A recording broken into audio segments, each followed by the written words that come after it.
저번 시간에 이어서 그 소설 시각의 그 관점에서 계속 얘기를 하도록 하겠습니다. 소설 시각, 우리 앞에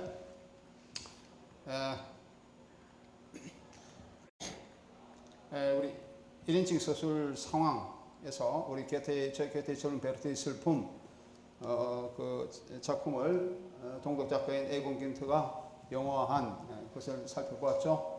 그다음에 우리 지금 보겠지 세 가지 유형의 소설 상황들 해가지고 주석적 소설 상황에 대해서 얘기를 했었고, 오늘은 인물 중심적 소설 상황에 대해서 얘기를 했죠. 하나의 그 대표적인 예가 카프카 이 얘기라 카프카의 그런 경우라 그랬고, 소설자가 인물식에 참가하는 것을 단념하고 소설의 인물들 뒤에 물러나서 나머지 소설자의 존재가 독자에게서 더 이상 인지되지 않게 소설하는 방법. 하지만은 독자는 또는 우리가 그것을 보는 사람은 마치 자기 자신이 사건의 무대에 올라가 있는 듯한 환상을 갖게 되는 그러한 방법이라 그렇게 얘기했습니다. 그래서 이것은 자기가 한 작중 인물의 눈을 통해서 작중 세계를 관찰하는 듯한 환경을 가지게 된다. 그래서 우리 그것을 집적성의 환상 그렇게 얘기했었죠. The illusion their own Mittelbarkeit라 그렇게 얘기를 했습니다.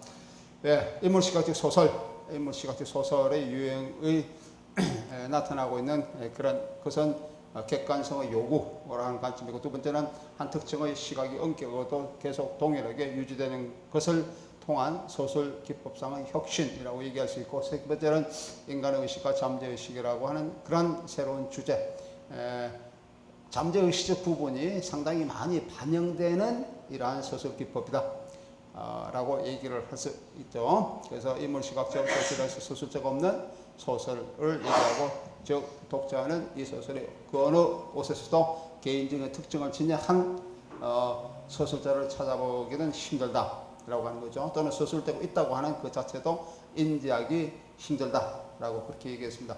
우리가 뒤에서 나중에 화점화 또는 초점화, 포칼리제이션이라고 하는 소설 기법, 그 소설 이론에 대해서 조금 더 이에 대해서 얘기를 하겠는데, 그때도 여러 가지의 소설 기법으로 나누어지는데, 여기서는 이런 관점들, 요거는 내부적 소설, 내부적 초점화의 기법이다, 내부적 초점화의 그런 유형이다, 이렇게 얘기를 할 수가 있습니다. 마치 독자 또는 관객은 영화가 아니고 3년, 무대에서 3년 내려가 있는 그런 것을 보는 것과 같은 유사한 인상을 받게 된다 라고 얘기를 했습니다.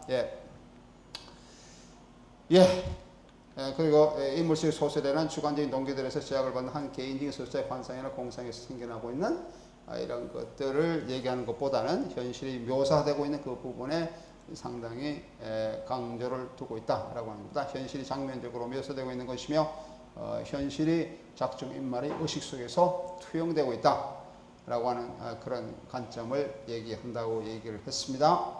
환상을 요구하는 것 자체도 물론 결국 수사학적 관점, 다시 말하면 독자에게 영향을 끼치기 위한 하나의 수단에 속한다 라고 얘기를 했었죠. 그래서 한 주석자의 소설자가 똑같은 의도를 지니고 자꾸 계속 반복해서 독자에게 직접 말을 걸고 나오는 수사보다는 그 실체를 인식하기가 아마도 어려울 것 같은 그런 효과를 나타내고 있죠. 인물시각적 소설의 주인공들은 일반적으로 영웅이 아니고 매우 거리가 먼 이러한 이미 형상들, 이질적인 자, 낯선 자, 현실에서 괴리된 자, 이런 사람들이 보통 이 인물소설적 소설시각의 주인공들로 나타납니다. 내가 그렇죠. 가장 대표적인 것이 카프카의 작품이다 그렇게 얘기했죠. 카프카의 변신, 그리고 잠자, 어느 날 일어나니까 커다란 벌레로 변한 그런 변신 얘기. 그 다음 성에 대해서는 우리가 지금 영화를 통해서 좀 더 구체적으로 내가 살펴보도록 하겠습니다. 이런 사람, 이런 것들이 시각적 소설 기법 상황이다 얘기를 할 수가 있다라고 하는 것입니다. 그래서 인물시각적 소설의 독자가 작중세계에 대해서 처해 있는 위치는 영국에서 관객의 그것과 비교될 수 있다. 인물시각적 소설은 소설이 드라마적, 의태적인 그런 상황에 접근해 있는 유형이다. 마치 드라마를 보는 것 같아요, 맞죠? 카프카 작품을 읽는 사람들, 읽는 소설을 읽어보면은 자기가 마치 한 편의 드라마를 보는 것 같은 그런 인상을 받습니다. 어떤 장면 묘사가 물론 굉장히 자세하게 묘사되어 있어요. 우리 자연주의 기법적으로 굉장히 자세하게 묘사되어 있지만 자연주의 기법과 다른 것은 현실에 대한 어떤 개혁적인 비판을 가하는 그런 형식의 그런 아니다라고 하는 것이죠. 어떤 주인공, 여기에서 나온 카라고 하는 주인공, K라고 하는 주인공, 토지 측량사, 이 소설에서 토지 측량사의 그러한 자기가 보이면서도 보이지 않는 또는 보이지 않으면서도 보이는 그러한 목표, 그게 성입니다. 성. 자기 어떤 언덕 위에 커다랗게 솟아있는 성인데 자기는 그게 부름을 받았어요. 부름을 받아서 그 성에 가야 돼요. 뭘 부름을 받았습니까? 토지. 그 마을에 성이 있는 주변에 토지를 측량해 달라는 이러한 부름을 받고 이렇게 자기 거기에 가야 되는데 처음부터 끝까지 상당히 두꺼운 장편 소설입니다. 성은 뭐 우리나라 번역에도 상당히 뭐 5, 6페이지 되는 그런 600페이지 되는 그런 장편 소설인데 처음부터 끝까지 결국 성에 도달하지 못하고 나중에 죽음을 맞이하는 그런 것으로 이루어져 있습니다. 근데 그 자세한 소설의 그 가운데서 계속 나타나고 있는 그런 묘사들 성은 보이지 않는 마치 우리가 포스트 모더니즘에서 얘기하고 있는 그 기표입니다. 부유하는 기표, 부유한다. 부유한다는 떠다니는 걸 얘기합니다. 떠다니는 기표입니다. 기표처럼 우리가 포스트 모더니즘 후기 우주주의 관점에서 얘기하고 있는 그런 관점으로 비교해서 얘기를 할 수가 있어요.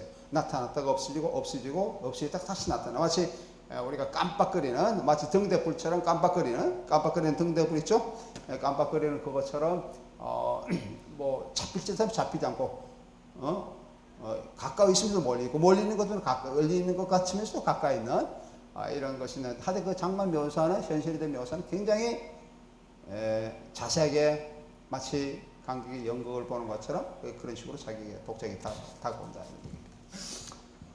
예. 그래서 이게 카프카의 성, 이런 작품은 여기에 다 속합니다. 이 성과, 그 다음에 우리가 문학의 영화한 작품인 미카엘 하네케의 성, 똑같습니다. 미카엘 하네케의 영화 제목이 여러분 성이에요. 성, 다스 슐러스. 그 성에 대해서 같이 잠깐 한번 보도록 하겠습니다.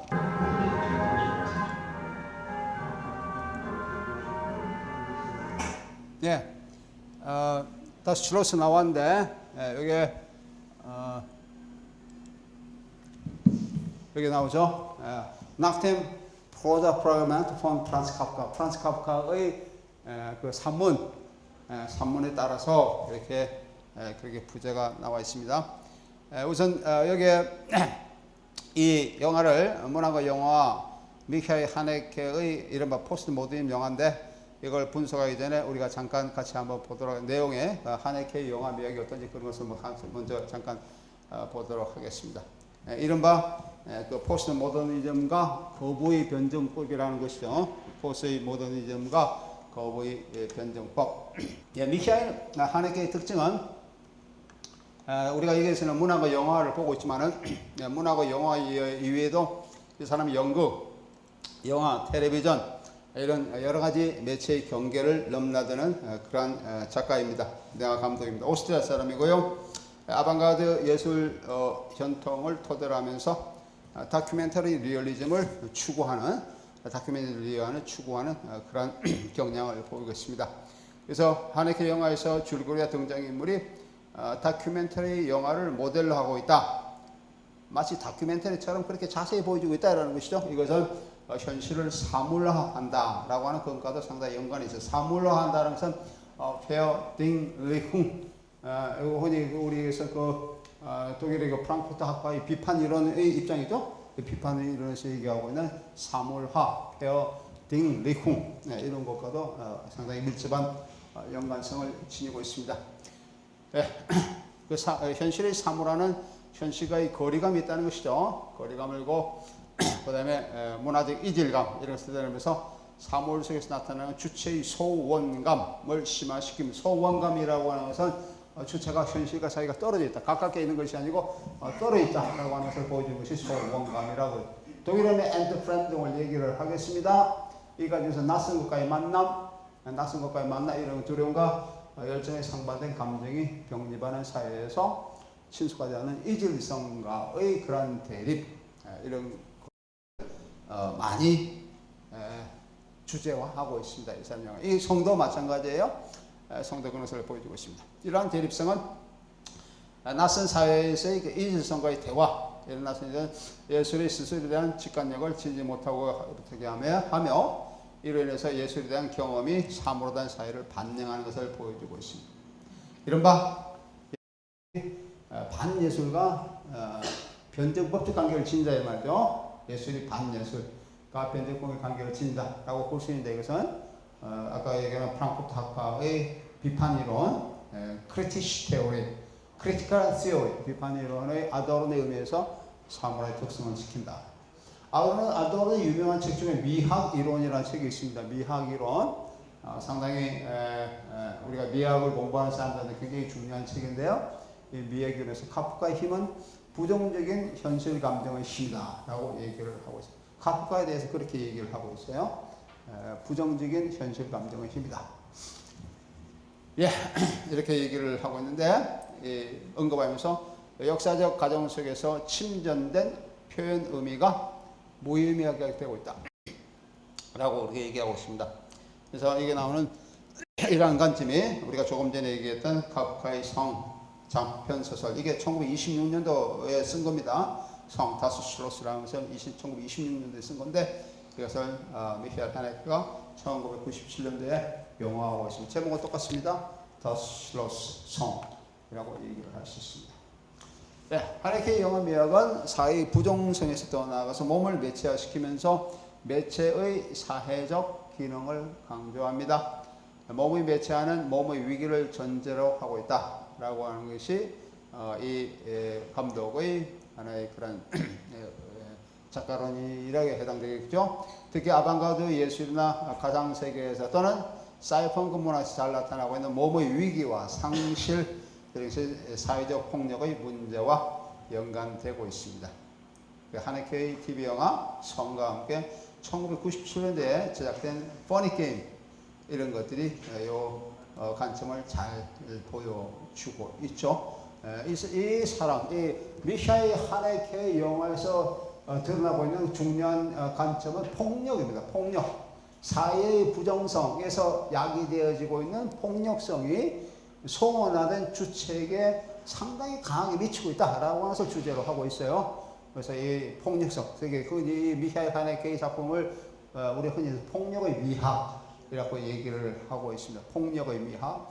예를 들면 뭐 베니 비디오 이런 것도 이러한 그 폭력성은 잘 보여. 1992년 작품 잘 보여주고 있는데 성도 마찬가지로 이러한 이 사람의 관점에서 폭력성을 드러내주고 있는 작품이다라고 얘기를 할 수 있습니다.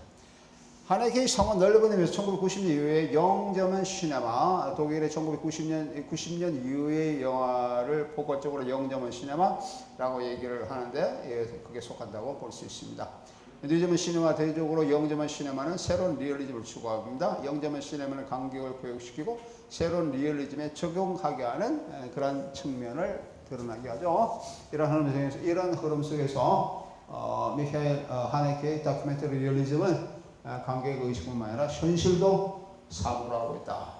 특히 영화에서 보이스오버를 통해서 보이스오버가 상당히 많이 나옵니다. 보이스오버를 통해서 세설되는 서사 형식은 다큐멘터리 논평적 기법을 많이 차입하면서 아까 얘기하고 있는 사물화, 그러니까 어떤 등장인물들이 이러한 현실과 떨어져서 송월된 그런 과정을 부각시키고 있습니다. 이런 다큐멘터리 리얼리즘을 드러내고 있는 하네케의 에피소드 서사 기법, 에피소드 서사 기법은 관객에게 비의적으로 밀폐된 환상을 통해서 현실을 비판할 수 있는 열린 공간을 보여주고 있다. 특히 대화 설정의 축소가 적어질수록 영화 이미지의 비의적인 소원화 기능은 더욱더 강화되고 있다.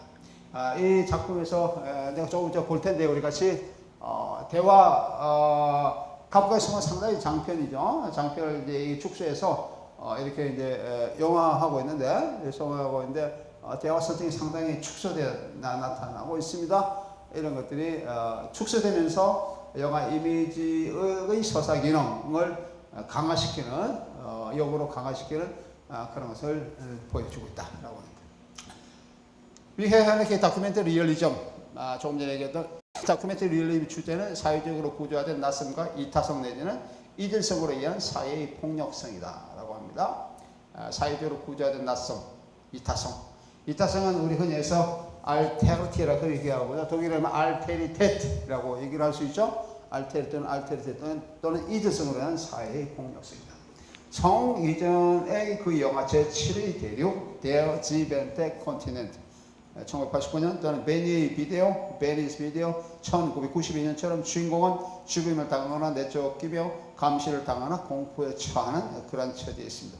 하지만 그들은 그런 상황 안에서 항변을 하거나 변호를 구하지 못합니다. 마치 카프카의 주인공들처럼 상당히 유사한 그런 모습을 보이고 있습니다. 그들에게 도덕성의 제시는 하다보니 도움이 되지 못하고 있습니다. 제7의 대륙과 베니의 비디오에서 그들이 원인을 모르죠. 추구하는 물고기나 돼지의 모습과 상당히 유사한 그런 주인공의 인물의 그런 것을 볼 수 있습니다. 예, 특히 베니의 비디오 같은 보면은 제일 처음에 돼지 도살 장면이 나옵니다. 돼지를 이렇게 죽이는데 어떤 조그마한 기구 가지고 돼지의 정수리에 이걸 하나 이게 뭡니까? 이게 막대 같은 통이에요. 거기에 무슨 방아쇠 같은 것인데 그걸 탁 당기면은 거기서 나와가지고 돼지가 즉사하는 장면 그런 게 이제 보여요. 보여는데 그 기구 돼지를 이렇게 도살할 때 쓰이는 그 기구를 이 소년입니다. 그 주인공 베니의 비디오에서 베니는 12살 된 소년이에요. 이 소년이 자기의 친척 그 집에 갔다 그 광경을 구경하고 와서 그 조그마한 그 돼지 도살 기구를 자기가 우연히 만난 그 뭡니까 비디오 이 소년의 학생인데 이 소년이 하루 종일 하는 일은 비디오 보는 것밖에 없어요. 그래서 제목도 베니의 비디오인데 비디오를 다 보면 비디오방 가서 다시 비디오를 교환하고 새거 오는 것을 교환하고 다시 빌려오고 이렇게 하는데 비디오방에 가서 우연히 만난 한 자기 또래의 그런 여학생을 자기 집으로 데려왔어요. 자기 집으로 데려오죠. 데려와서 아까 그 돼지 도살 기구 요거 가지고 언어적 유희를 하다가 그 소녀를 그 똑같은 그런 그런 뭡니까 행동으로 죽이게 됩니다. 그 말하는 그 대화 방법도 굉장히 소위 그 어린애다운 그런 대화 속으로 하다가 살인을 하게 되는 그런 것을 보여주고 있죠. 이른바 그 폭력, 비디오의 폭력을 얘기하고 있는 그런 것을 제시하고 있습니다. 하네케상은 1990년 독일 영화에서 주류로 나타나고 이러한 소시민의 사회에 대한 비판과 상당히 유사성 또는 맥을 같이 한다라고 얘기를 할 수가 있습니다. 사회에 대한 그러니까 아도르노는 비판에서 그렇게 얘기하고 있어. 예술은 이건 상당히 아도르노가 말하는 상당히 명제인데 예술은 직접적으로 사회로부터 연역되지 않는 사회에 대한 사회 반대 명제다라고 하는 거죠. 예술은 사회로부터 연역되지 않는 사회에 대한 사회의 반대 명제다. 상당히 유명한 그 아도르노의 그 딕툼 명언에 해당되는 그런 얘기입니다. 이는 하네케에게 적용될 수가 있습니다.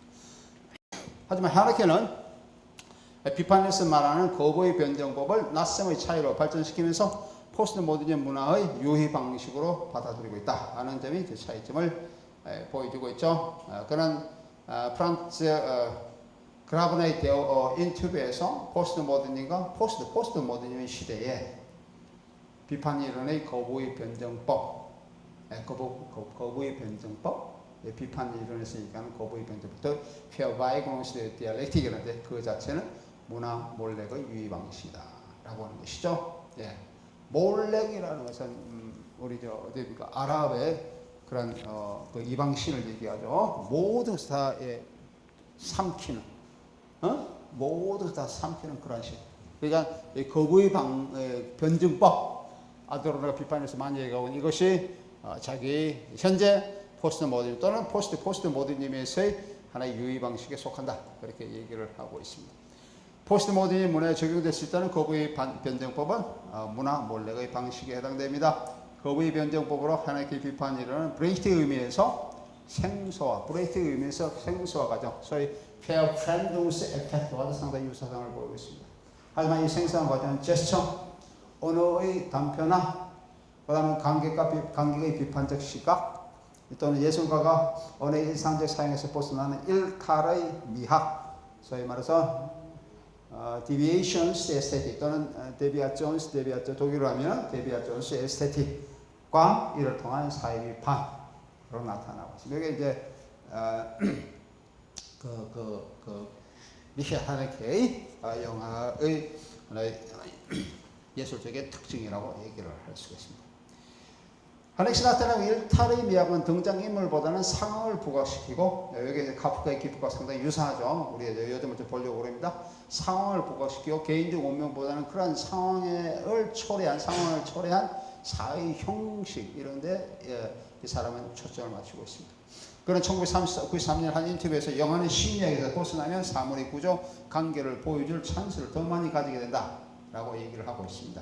등장인물의 심리적 묘사를 가능한 배제하려는 시도는 현실을 자연주의 세부 묘사 기법, 이른바 세컨드 스틸, 영어로 하면 세컨드 스타일이라고 얘기할 수 있습니다. 이 세부 묘사 기법이나 네오리얼리즘처럼 세밀하게 묘사하는 것보다는 현실의 폭력성과 이로 인해서 야기되고 있는 현실의 모순을 드러내고자 하는 이런 관점, 이런 관점에 더 많은 신경을 쓰고 있다. 더 많은 신경을 쓰고 있다라고 얘기를 할 수 있습니다. 이 과정에서 하네케는 관객을 현실과 대립시키고 사물의 현실을 인식시키면서 서사의 선행성보다는 분절되고 굴절된 장면을 많이 보여줍니다. 그래서 하네케는 관객을 능동적으로 참여자로 유도하게 됩니다.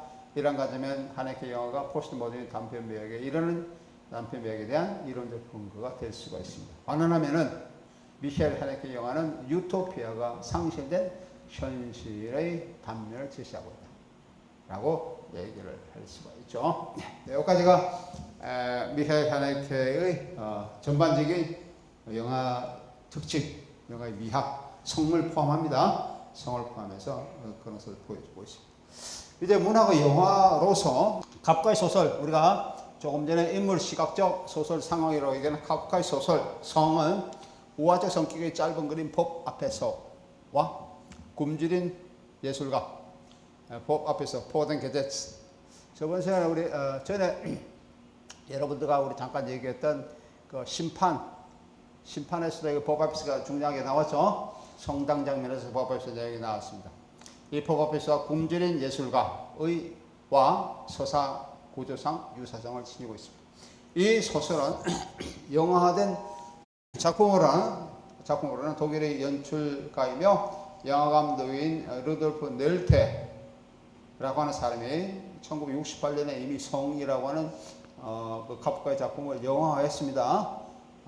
있지만은 하네케의 영화 성은 단편 미학의 성격을 훨씬 더 강하게 제시하고 단편적, 우리가 포스트 모더니즘의 글쓰기의 대표적인 형식이 프라그멘트라는 그런 표현을 쓸 수 있죠. 단편적이라는 거예요.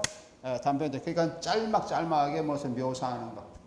그것을 얘기를 하고 있죠. 짤막하게 얘기하는 그런 관점을. 흔히 얘기해서 우리가 요타르가 얘기하고 있는 고대 담론의 그런 종말 이후에 거대 담론의 종말 후에 나타나고 있이 단편적 글쓰기라고 얘기를 할 수 있는 거와 맥을 같이 합니다. 이런 점은 우리가 포스트 모더니즘의 특징이라고 얘기를 할 수 있죠.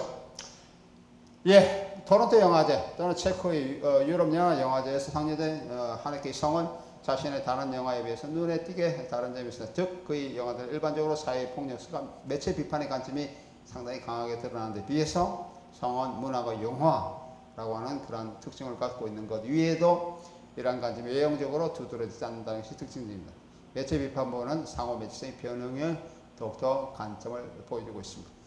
일반적으로 아까 얘기한 것처럼 미셸 하네케의 특징은 매체 비판적인 특징이 상당히 강합니다. 매체 비판이 강한데 다른 작품들이 굉장히 많아요. 그런데 이제 여기에 우리가 내가 이번 소개하는 성이라고 하는 작품은 이러한 성격이 다른 그 사람의 다른 영화에 비해서는 조금 강도가 좀 떨어진다라고 하는 것이죠. 특히 다른 영화와 다른 점은 문학의 영화라고 하는 리타토페 필름이라고 하는 영화의 특징이 나타나기 때문에 그렇다라고 얘기를 할 수 있습니다. 문학의 영화로 지성은 매체, 상호매체 변형을 전제로 합니다. 즉, 문학 매체가 영화 매체로 변형된 것을 얘기를 하고 있고요. 또는 문학적 담론이 영화적 담론을 위해서 주제와 내용뿐 아니라 형식도 상호작용이나 상호간섭으로 변하고 있다라고 하는 것을 의미합니다. 영화적 담론 형식은 공간과 시간의 연속성과 불연속성, 인물 설정의 차이, 간접화법이나 직접화법의 대화 형식의 차이, 서술 시각의 차이, 몽타주 기법과 다양한 샷의 사용으로 인한 장면 시간의 확대와 축소가 나타나고 있는 다양한 방법들, 이런 것들이 이제 우리가 상호매체 분석에서 중요하게 우리가 다뤄야 될 부분이다. 이건 전에 얘기했던 부분을 짧게 다시 한번 요약하고 있습니다. 다른 예술가의 변형이나 융합에서 그러하듯이 문학과 영화에서는 문학과 영화의 상호관계는 항상 창조적으로 나타납니다. 창조적으로 변형되어 나타나고 있는 상호매체 그 자체가 또 다시 다른 유형의 상호매체를 분석하는 모델이 되고 있는 것이고, 이러한 상호매체성은 새로운 예술 모델로서 계속 지속성을 제공하고 있다라고 얘기를 할 수 있습니다. 카프카의 성, 이제 조금 더 자세히 보면은 카프카의 성과 하네케의 성에서 나타나는 형식의 차이에서 우선 먼저 알아보겠습니다. 상호매체성의 형식의 차이라고 내가 얘기를 했었죠.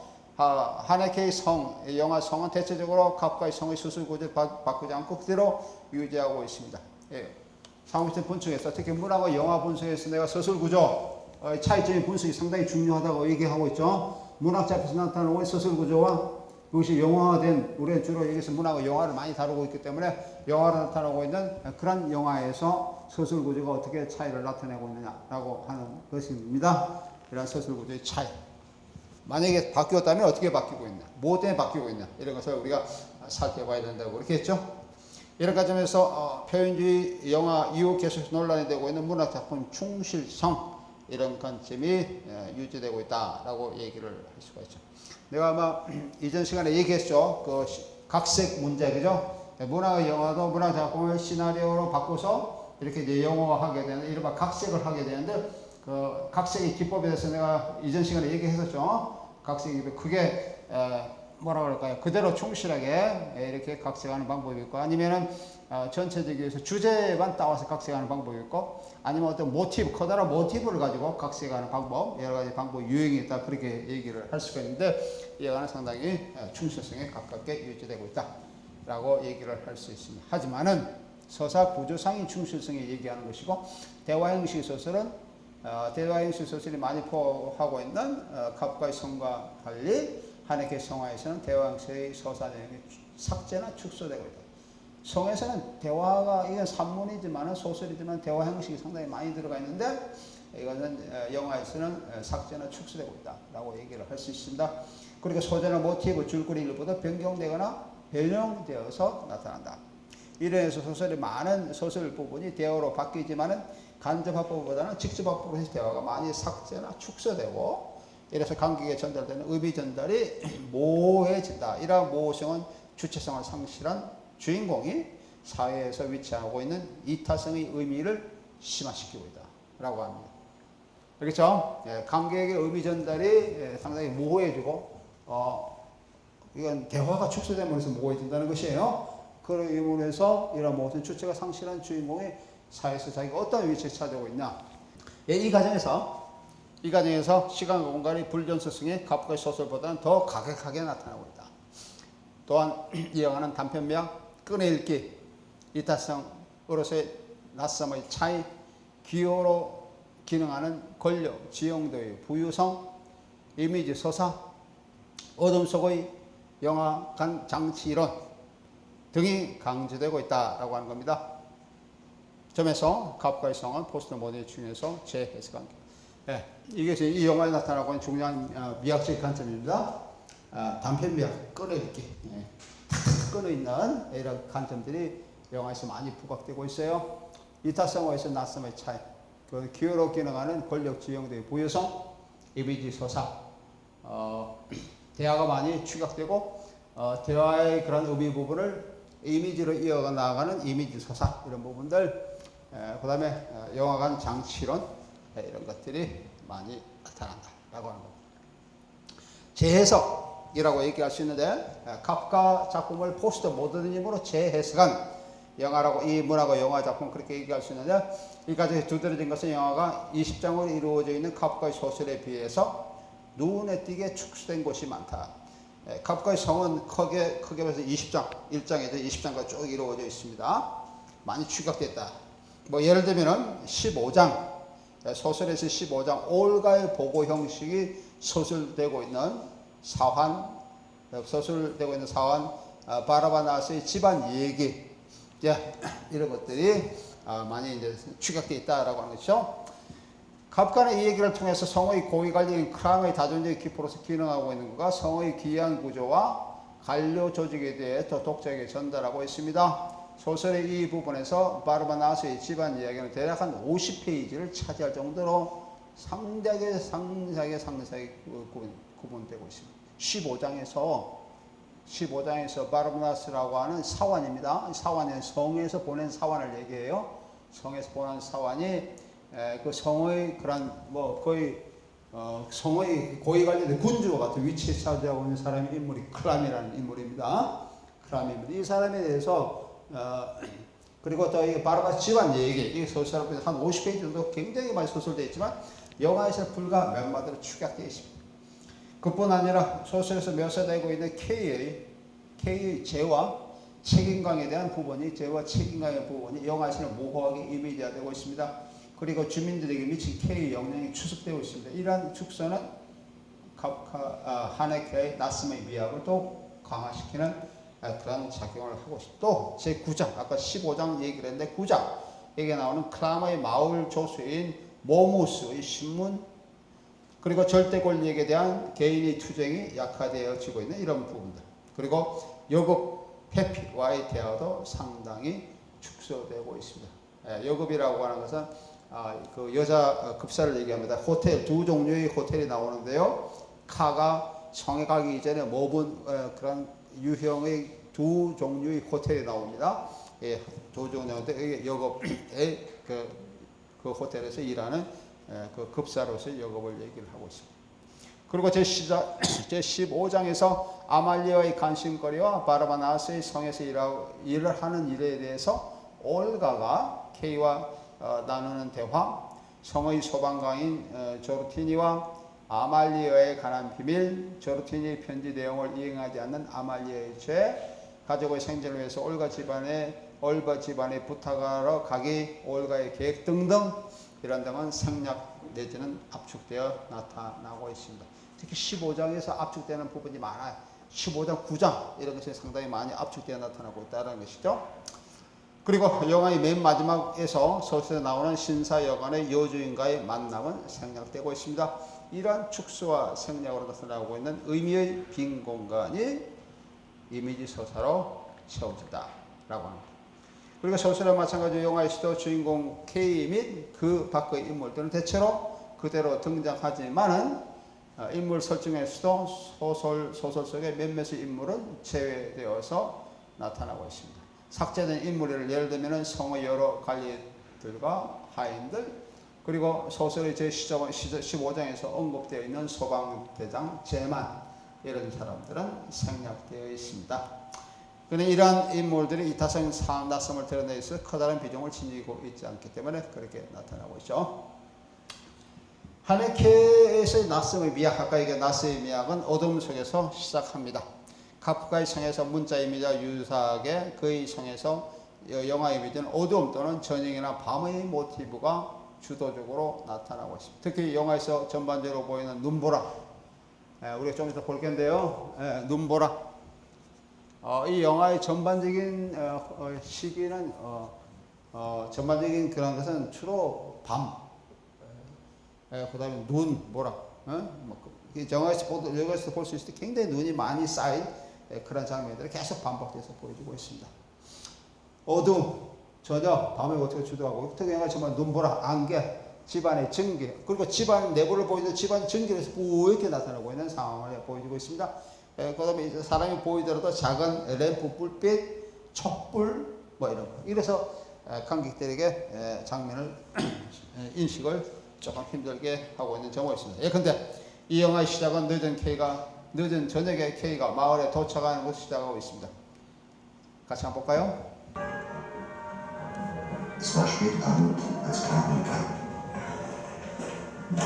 네, 늦게 도착했다고 시작하죠.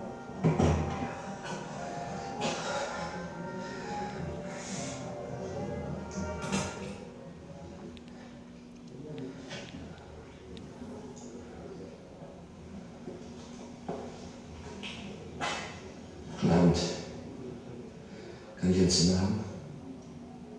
Der Wirt hatte zwar kein Zimmer zu vermieten, aber er wollte von dem späten Gast äußerst überrascht K. in der Wirtsstube auf einem Strohsack schlafen lassen. K. war damit einverstanden.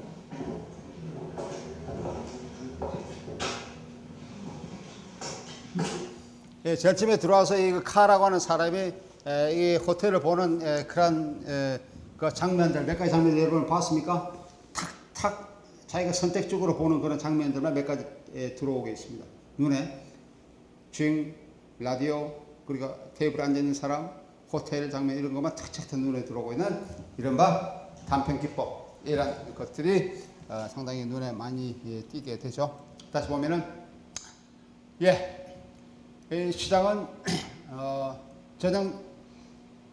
늦은 저녁에 카가 마을에 도착을 시작하고 있습니다. 그리고 맨 마지막에 카가 맨 마지막 장면 마부 게르스테크와 눈보라 속에서 대화하면서 함께 새로운 일자를 행해 나가는 것으로 끝나고 있습니다. 소설과 영화에서 공통적으로 나타나고 있는 어둠의 모티브는 굉장히 어둡죠. 어둡게 나타나고 어둠의 모티브는 인식과 달리 인식과 전달이 불가능성을 극복하고 이를 언어와 이미지로 전달하고자 하는 카프카와 하네케의 역설의 소설 전략과 상호이다. 특히 어둠의 미학은 관객의 역설적인 영화의 비현실을 현실로서 인지하게 하고 있다라고 하는 점에서 포스트 모던의 장치론과 상하고 있다라고 얘기를 할 수가 있습니다. 뿐만 아니라 이게 우리가 조금 전에 얘기했던 겁니다. 여기에서 보면 소설 상황에서 얘기하는 것은 소설과 소설 시점의 차이를 보이고 있습니다.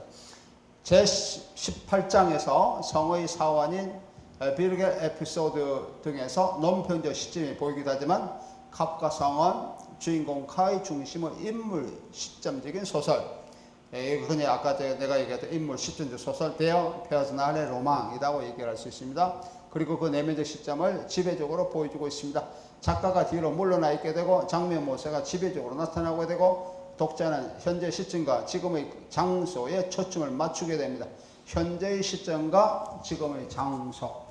이런데 상당히 초점이 나타나고 있다라고 하는 것이죠. 이게 이제 카프카의 작품에서 나타나고 있는데 영화에서는 이런 차이 또는 변형을 보이고 있는 것이 이런 부분입니다. 이에 반해서 카프카의 성은 이러한 내면적 시점을 보이스 오브의 논평적 시점으로 대체시키고 있다라고 하는 부분이에요. 이 영화는 보이스보가 굉장히 많이 나타나고 있습니다. 소설에서는 보이스의 기법이 없잖아요, 그죠? 여기서 보이스보가 나타나면서 논평적으로 이런 인물 시점적인 기법을 논평적으로 평을 하는, 코멘트하는 그런 것으로 대체되고 있습니다. 이로 인해서 서사짓거리가 확장되고 있습니다. 보이스 오브의 시점을 제외한 영화의 이미지는 등장인물 눈으로 전개되는 소설 공간으로서 관객은 중심 인물의 관점에 능동적으로 참여를 하게 됩니다. 그 다음에 카프카의 단편 미학과 에피소드 기법, 이제 성을 보면은 카프카의 장편 성에서 세계로서 암시되어 있는 마을 사람들이 나옵니다. 이런 사람은 토지 측량사라고 하는 K의 직업에 권력의 지형들을 측정한다는 투쟁비 요소가 내포되어 있음을 인식하지 못합니다. 카의 직업이 토지 측량사인데 독일어는 란트페어메스입니다. 이 란트페어메스는 땅을 가지고 있는 사람들이 일반적으로 지역, 그 마을의 권력자라고 얘기를 할 수 있죠. 그 권력자의 그런 지형도를 측정할 수 있는 이런 능력을 가지고 있는 사람이다라고 하는 것입니다.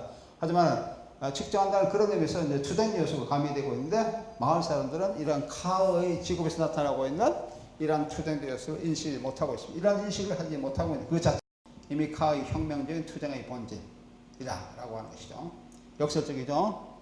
이제 인식하지 못하고 있는 그 자체가 이미 카의 혁명적인 투쟁의 본질이라고 얘기할 수 있다. 그러면은 카프카의 성은 인식되지 못한 세계의 폭력성에 대한 카프카의 관점을 받아들이고 있다. 하네케는 인식되지 못한 세계의 폭력성에 대한 카프카의 관점을 받아들이고 있다는 것입니다. 카프카의 성의 묘사는 마을 사람들은 모두 성이라고 하는 권력 측의 희생자들입니다. 이런 점에서 카가 끊임없이 성으로 가려고 하는 시도하는 과정은 권력의 지형들을 형성하려고 하는 그 과정이라고 얘기를 할 수가 있습니다. 소설에서 마찬가지로 소설에 마찬가지로 영화에서 카는 계속해서 성에 가져오고자 합니다. 왜냐하면 자기는 부름을 받았기 때문에. 성뿐만 아니라 마을을 측정하려고 하는 그런 직업적으로 부름을 받았어요. 와달라고. 그래서 성에 쫙 가려고 그래. 끊임없이 가려고 그러지만은, 가려고 이제 노력하는 거죠. 이런 것이 권력의 지형들을 형성하고자 하는 그런 과정입니다. 하지만 이 과정은 포스트 모더니타이드에게 불확정된 기표처럼 작동하고 있다. 결국은 가지를 못합니다. 끝까지 이 상당히 많은 두꺼운 그런 소설의 분량 속에서 계속 끊임없이 성에 가고자 하지만은 끝내는 성에 도달하지 못하는 그런 것을 보여주고 있습니다. 카프카는 성의 자신의 다른 영역에 비해 권력의 기능을 더욱 추상화시키고 사물화시키고 있습니다. 성의 주인공 K는 이런 권력의 피해자입니다. 이 영화에서 K뿐 아니라 관객을 끝없는 기다림과 시간의 정지상통에 빠뜨리면서 이러한 폭력의 가해성을 영화는 강조하고 있습니다. 특히 영화 성에서 소설부터 부각시키고 있는 눈보라치는 추운 겨울날의 이미지는 이러한 관점을 응축시키면서 관객으로 하여금 주목하게 있습니다. 하네케의 에피소드 기법은 시간 묘사뿐 아니라 공간 묘사의 축약성 속에서도 두드러지게 나타나고 있습니다. 우선 카프카 장면의 성의 도입부에 한번 살펴보는 소설은 이렇게 시작합니다. 소설 한번 읽어볼게요. 인용입니다. 늦은 저녁에 카는 도착했다. 마을은 눈에 깊이 파묻혀 있었다. 성에 있는 산은 아무것도 보이지 않았고 안개와 어둠에 쌓여 있었다. 큰 성에 있는 것을 짐작하게 하는 희미한 등불조차 전혀 눈에 띄지 않았다. 카는 지방도로에서 마을로 통하는 나무 다리 위에 오랫동안 서서 희미한 호공을 바라보고 있었다. 그리고 나서 그는 잠자리를 구하러 갔다. 여인집에서는 아직도 사람들이 자지 않고 있었다. 빈 방은 없었으나 주인은 늦게 찾아온 손님에게 매우 놀라고 당황한 나머지 카를 객실에 있는 집으로 만든 매트리스 위에 재우려고 했다. 카는 이 말을 수락했다. 농부 몇 사람이 맥주를 마시고 있으나 아마도 찌꺼리고 싶지 않아서 지붕 밑방에서 몸소 집을 넣은 매트리스를 가져다가 난로 가까이 깔고 누웠다. 그곳은 따뜻했고 농부들은 조용했다. 그는 피곤한 눈치로 좀 살펴보다가 어느덧 잠들어 버렸다. 이게 성의 도입부입니다. 성은 이렇게 시작하고 있습니다. 이 소설이 도입부와 유사하게 영화의 오프닝 시퀀스에서 주인공 K는 여관으로 들어온 것을 묘사하고 있습니다. 소설성에서 성을 배경으로 한 마을의 묘사는 영화에서 여관의 문에 부착된 간략한 마을 지도로 대체되고 있습니다. 그리고 오른쪽 부분에 찢겨진 채 희미하게 보이는 성은 소설에서 마찬가지로 영화의 관객에게 그 위치를 짐작할 수 없게 만들고 있습니다. 요거 아까 우리가 조금 전에 봤던 거예요. 카가 도착했어요. 늦은 저녁이었다. K가 얘기하는 거죠. 혹시 방을 하나 얻었을까요? 안녕하세요. 보이스오버. 여관 주인은 방이 없었지만 늦게 온 손님을 아주 놀라면서 객실에 집단을 넣은 포대 위에 K를 재우려고 했다. 다시 한번 보겠습니다. 앞부분을.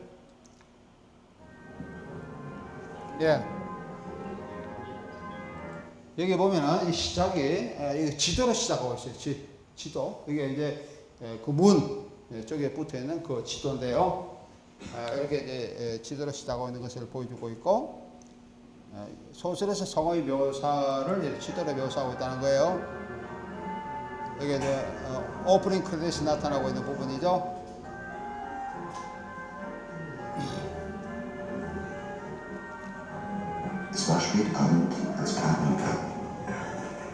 네, 이제 들어와요. 이 사람을 보는 거 잘 보세요. 네, 이게 옷걸이가 보이고, 그 다음에 라디오가 보이고, 그 다음에 이제 농부들이 술 마시는 테이블이 보이고, 그러게 눈에 탁탁 몇 가지가 들어오고 있죠. Kann ich ein Zimmer haben? Der Wirt hatte zwar kein Zimmer zu vermieten, aber er wollte von dem späten Gast äußerst überrascht K. in der Wirtsstube auf einem Strohsack schlafen lassen. K. war da nicht einverstanden.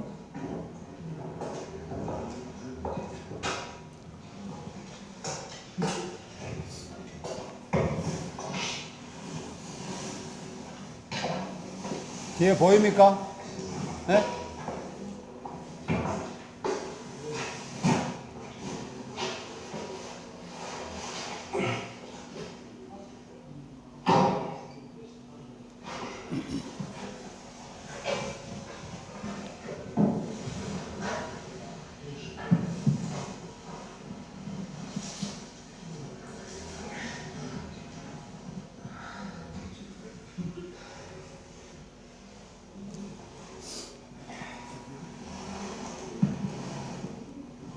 네, 주인공이 상당히 낯선 자죠.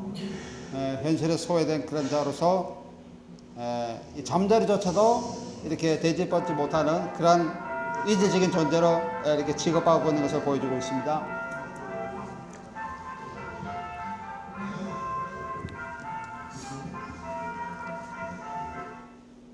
예, 지금 이렇게 조금 전에 봤었죠. 뭐가 화면이 딱 끊겼죠. 끊겨 봤습니까? 못 봤어요? 예, 화면이 완전히 끊겨버렸어요. 이 작품의 특징입니다. 그 전체를 딱 끊어버리고 마치 이제 어떻게 사람들이 순간적으로 뭐가 끊겨나는 그런 인식할 정도로 이런 화면 끊기가 이 영화에서 굉장히 계속 반복되고 있습니다. 완전히 끊어버리는 그런 거예요. 다시 볼까요? 잠깐만.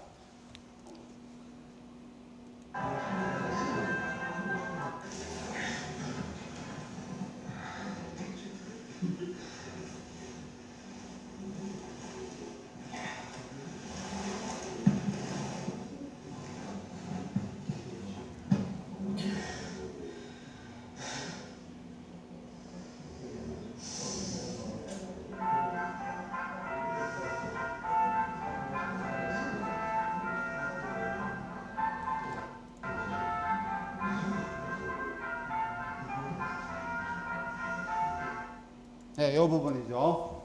아무것도 끊어버리고, 그죠? 화면을 끊어버리는 거. 화면 끊기.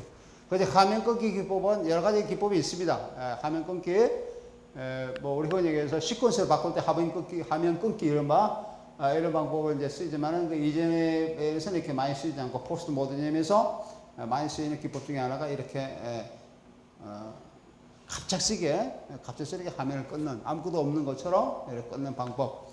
이런 방법이 사용되고 있는데 이 영화에서 이런 기법들이 많이 사용되고 있다라고 하는 겁니다. 이렇게 자고 있는데 누군가 이제 갑자기 깨우는 부분입니다. Entschuldigen Sie bitte, dass ich Sie wecke. Ich bin der Sohn des Schlosskastellans. Niemand darf hier ohne Erlaubnis des Schlosses wohnen oder übernachten. Sie aber haben eine solche Erlaubnis nicht. Oder haben Sie wenigstens nicht vorgezweifelt? 네. 굉장히 이제 사회적 이질적인 존재를 굉장히 부각시키는 거죠. 잠자는데 퍼밋이 필요하다는 거 여기 와서 허가증이 있느냐에 왔는 거예요. 이런 것까지도 지금 따지고 있습니다. 이게 성에서 온 사람이 갈리의 아들이에요. 슈바자로는 갈리의 아들이 나타나서 하는 얘기가 이제 이런 얘기죠. 보이스브로 대체되고 있는 이런 방법이 나오고 있고요. 이게 나오는 이 영화에서 해설자는 스크린을 통해서 보이지 않는 보이스가 빈번에 나타나고 있는데 보이스브를 통한 전지되는데 해설자의 논평은 인물 시점과 다른 외부적 시점을 인지하게 하는 것으로서 카프카의 소설식과 다른 관점을 관객에게 제시하고 있습니다. 카프카의 경우 인물의 내부적 시점을 중시하면서 낯선 자 또는 이질적인 자로서의 주인공과 다른 인물, 다른 등장인물과의 대화나 의식 속에서 서사적 거림을 해소시키고 있습니다. 소설의 서술 부분을 대화체로 바뀌며 시작되는 이 영화는 다리 여관, 이 여관의 이름이 다리 여관인데 다리 여관이 문이 쿠르되면서 문의 상징성이 부각되고 있습니다. 카프카의 소설에서 문은 굉장히 중요한 의미를 지니고 있습니다. 우리 흔히 해서 문 앞에서 뭐 이런 소설도 있죠. 그 단편도 있죠. 문이 상당히 중요한 의미를 지니고 있다. 여관 정문으로 들어온 카의 시각은 주관적 시점의 카메라의 눈으로 서술되고 있습니다. 옷이 걸려있는 옷걸이, 라디오를 끄는 주인의 움직임, 유리창을 통해 보이는 농부들이 뒷모습과 테이블 위에 놓여있는 거의 비어있는 맥주잔 등 이런 것들이 거기에 해당됩니다. 또한 포대잠자리를 펴고 누운 카의 시각에서 멀리서 바라본 테이블에 앉아있는 농부들의 대화 장면, 이런 것들이 여기에 해당되고 있죠. 특히 여기서는 소설에 나타나지 않는 라디오와 그 음악은 이건 소설에 없는 부분입니다. 영화의 배경음악과 소리 이미지의 의미 생성 기능을 강하게 하고 있습니다. 곧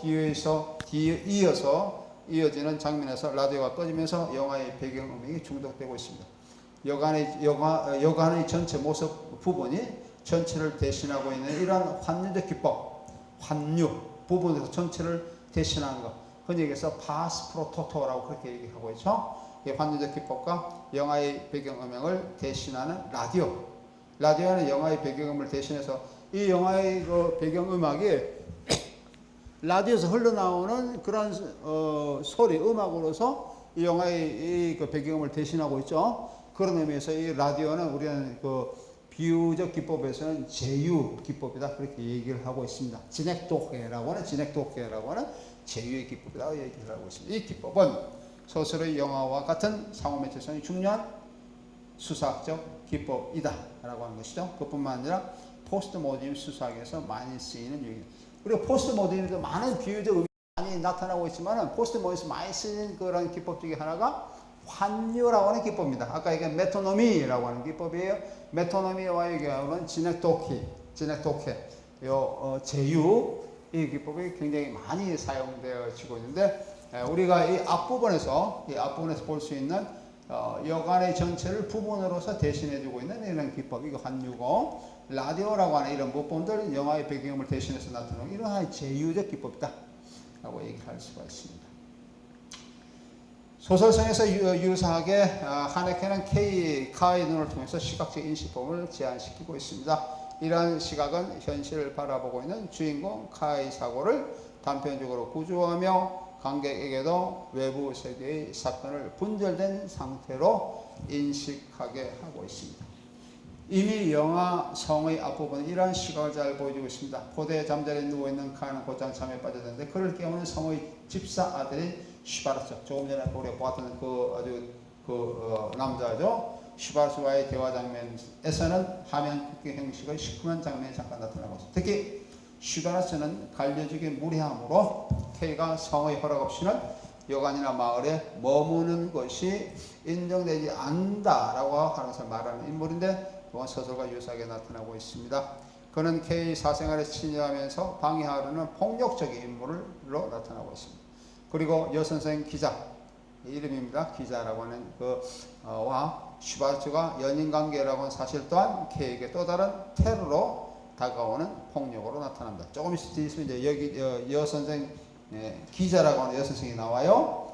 이런 것들 이제 폭력이란 것으로서 K에게 다가오고 있습니다. 이처럼 사회적 폭력이 성의 주위 도처에 성과 그 주위 도처에 강하게 나타나고 있습니다.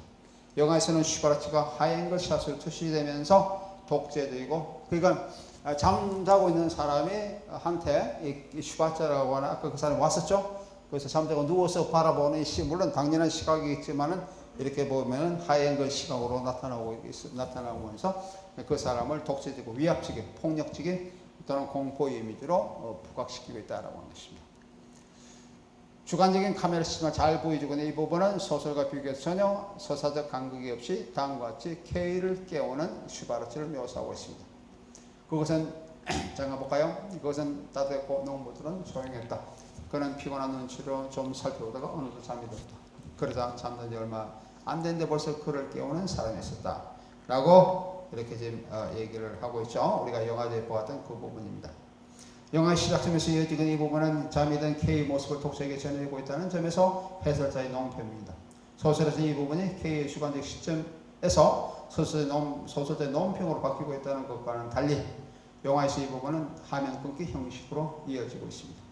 여기서 화면의 단지 형식을 보여주고 있는 것은 K의 무의식 상태를 강조하는 것도 있지만, 아까 최소한도 여기서는 잠을 자고 있는 그런 K의 관점과 다른 장면이 이제 이어지는 잠에서 깨우는 또 다른 사람이 이제 나타나고 있는 그 사이에 끊어진 부분이 있다는 거예요.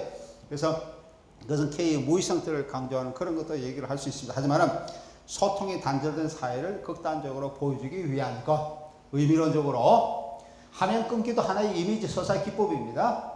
아무것도 안 보이게 하는 하나의 이미지 서사 기법이다라고 하는 거예요.